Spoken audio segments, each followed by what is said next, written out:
રાજ્ય સરકારના super speciality project હેઠળ રાજ્યમાં સૌ પ્રથમવાર સુરતની નવી સિવિલ હોસ્પિટલમાં અદ્યતન કેથેટરાઇઝેશન લેબોરેટરી સેવાની શરૂઆત કરવામાં આવી છે. નવી સિવિલના ન્યુરોલોજી અને રેડિયોલોજી વિભાગ દ્વારા શરૂ કરાયેલ કેથ લેબ હેઠળ માથાથી પગ સુધીની વિવિધ રક્તવાહિનીઓનું નિદાન અને સારવાર કરવામાં આવશે. અંદાજિત ₹12 કરોડના અદ્યતન બાયપ્લેન મશીન દ્વારા એન્જિયોગ્રાફી, એન્જિયોપ્લાસ્ટી, સ્ટેન્ડિંગ અને પેસમેકર ઇમ્પ્લાન્ટેશન કે જે માટે ખાનગી હોસ્પિટલોમાં ₹5 થી 50 હજારનો શુલ્ક લેવામાં આવે છે તે સારવાર અહીં નિઃશુલ્ક આપવામાં આવશે.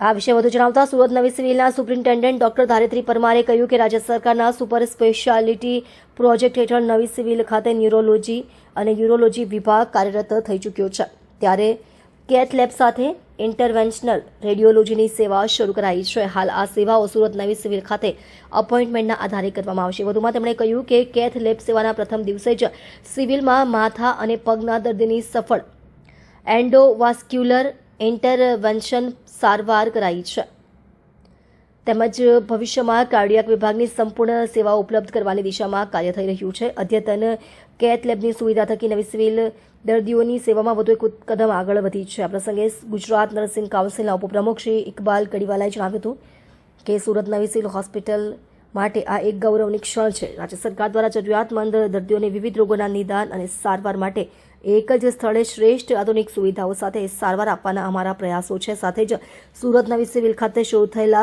કેથ લેબના માધ્યમથી નર્સિંગના વિદ્યાર્થીઓને સુપર સ્પેશિયાલિટીની વધુ સીટો પ્રાપ્ત કરવાની તક મળશે. નવી સિવિલ ખાતે કેથ લેબનો પ્રારંભ વેળાએ RMO doctor Ketan Nayak, intervention neurologist doctor Prayag Makwana, radiology વિભાગના professor doctor Purvi Desai, intervention radiologist doctor Hiren Rathod, nursing superintendent Neerja Patel, વિવિધ ટેકનિશિયન સહિતની સમગ્ર ટીમ અને મેડિકલ સ્ટાફ ઉપસ્થિત રહ્યા હતા.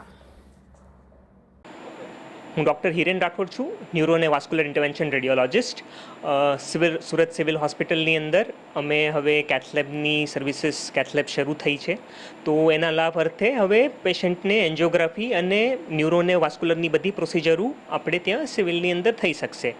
પ્રોસિજર્સની અંદર વાત કરીએ તો પગથી લઈને માથાની બધી પ્રોસિજરો ઇન્ક્લુડ થાય છે. એન્ડોવાસ્ક્યુલર, જેમાં મોટાભાગે હિપેટોબિલિયરી પ્રોસિજર્સ હોય છે, અમુક પેરિફરલ વાસ્ક્યુલર પ્રોસિજર્સ હોય છે, જેમ કે એન્જિયોપ્લાસ્ટી થઈ ગયું, સ્ટેન્ટિંગ થઈ ગયું, પગની નસું બંધ પડતી હોય, દબાઈ ગઈ હોય તો એની એન્જિયોપ્લાસ્ટી, સ્ટેન્ટિંગ થઈ ગઈ.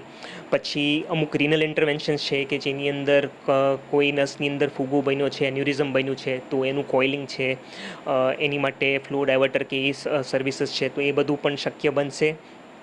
એના સિવાય ઓન્કોલોજીની અંદર કે જે કેન્સરના દર્દીઓ છે તો એમાં અમુક પેશન્ટની અંદર જેમાં અમારે નસની અંદર જઈને દવા આપવી પડતી હોય છે, કીમો એમ્બોલાઇઝેશન અમે બોલતા હોઈએ છીએ, તો એ બધી સર્વિસીસ પણ હવે સિવિલની અંદર પોસિબલ બનશે.